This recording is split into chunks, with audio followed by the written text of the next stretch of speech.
Hey everybody, it's Mike Meyers and Richard Chapman, you two bald nerds, coming at you this week with Trojans. The reason I wanted to talk about Trojans, Richard, is you bring it up more than I think you should. In my opinion, well, let me explain what I'm saying. If Okay.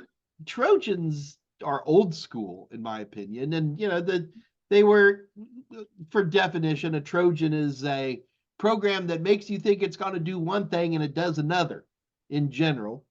And I mean, I can remember Trojans dating back into the early 90s clearly.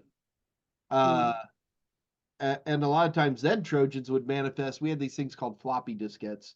And I would hand you a disc and I'd go, oh, hey, Richard, here's some new fun game. Play Mm-hmm. this fun game. Yep. And then it would either be an executable or something that would make naughtinesses go on your machine.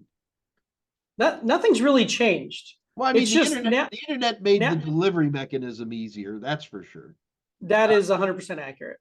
But Richard, I just don't see Trojans like I used to. So, you know, why are Trojans important to you in 2024? Well, first and foremost, I think Trojan is a very generic term. So I think it does encompass a lot of very specific files that are masquerading as whatever you want it to masquerade as, whether it's a Windows file, a necessary Windows file, or a program file, like you mentioned a minute ago, an executable for, I don't know, a music player or some sort of game or something like that. I mean, there's still a very, very large amount of attacks that involve some sort of Trojan file activity, for sure. Well, then, how does it show up? I mean, where are you actually? Do you just see it through your tool sets that are warning you about stuff? In a lot of cases, yes, I would say that they're getting recognized by the tools. I think the question, becomes how quickly do they get recognized? If you make a Trojan file that is customized for a particular attack procedure process or a particular environment, if nobody else knows about it yet, it's going to probably be effective if you can actually trick somebody well enough. Um, if it's a known file, that's a little different story. As a matter of fact, let me share a screen real quick here with you. This is actually a pretty known site for being able to download malicious files. It's called Malware Bazaar. I don't know if you've ever seen or heard of it before, but you can pretty much go here and download just about any piece of malware you want to. And this is a great way to download malicious files into virtual environments to play with them, actually see what they do, how they function, all of that different stuff if you want to start detonating them. But I did a quick search here looking just specifically for files that are tagged as a Trojan file. And I mean, just look at the amount of files that there are.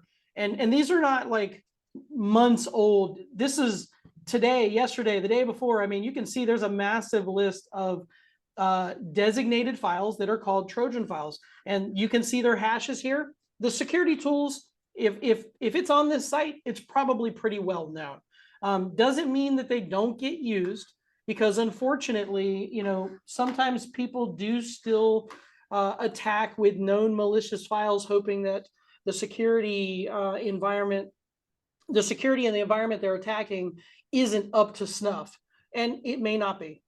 So they do still get used. 64.31% of all malware attacks on Windows systems involve a Trojan file. So it's still a pretty significant amount.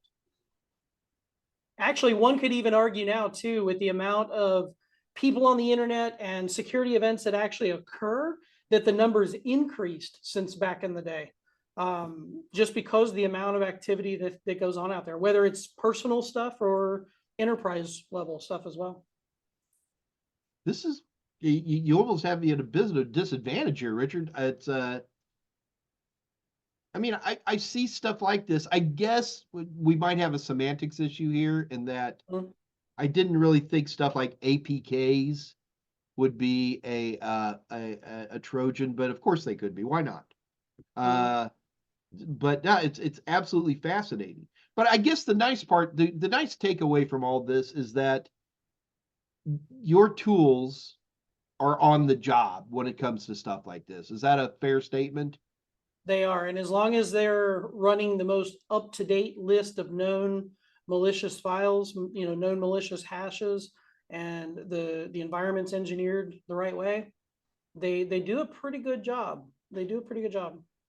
Good. But again, it's so looking for Trojans is just a part of the usual analyst job. There's that it's not unique in that.